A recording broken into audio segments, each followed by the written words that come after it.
திருமாலுடைய 10 அவதாரங்கள், 10வது அவதாரம் கல்கி அவதாரம், அது இன்னும் நடைபெறவில்லை.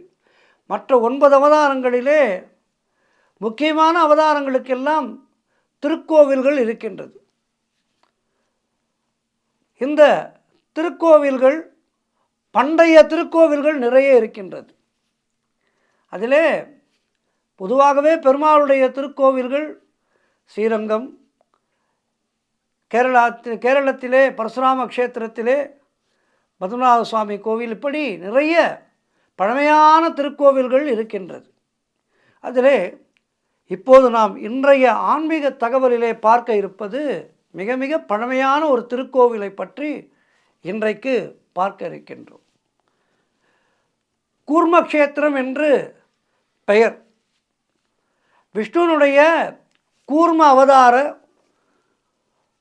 திருக்கோவில். உலகிலேயே ஒரே ஒரு திருக்கோவில் தான் இருக்கின்றது. கூர்ம அவதாரத்துக்கான கோவில் ஒரே ஒரு கோவில் இருக்கின்றது. அது எங்கே இருக்கின்றது என்றால் விசாகப்பட்டினத்திலே இருந்து 133 கிலோமீட்டர் தொலைவிலே இருக்கின்றது.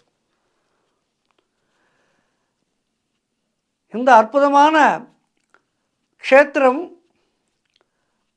பெருமாளுடைய அந்த கூர்ம அவதாரத்தை, இந்த கோவில் எங்கே இருக்கின்றது என்றால் சென்னை கல்கத்தா தேசிய நெடுஞ்சாலையிலே மிக பழமையான ஆலயங்கள் என்று இருக்கின்றது. அது அரசவள்ளி சூரியனார் திருக்கோயில், ஸ்ரீ கூர்மநாத சுவாமி கோவில்.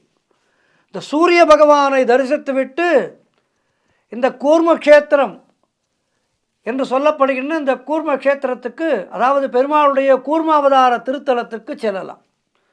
தேவர்கள் மற்றும் அசுரர்கள் இணைந்து பார்க்கடலை கடைந்த போது அந்த மந்தார மலை என்று சொல்லப்படுகின்ற அந்த மலை கடலிலே மூழ்கத் தொடங்கியது.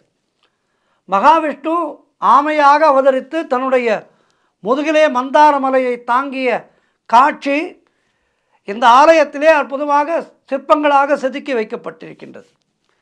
மிக மிக அழகான நுழைவு வாயிலை கடந்து நாம் கோவிலுக்குள் சென்றால் ஆலயத்திற்கு எதிரே மிகப்பெரிய ஏரி இருப்பதை காணலாம்.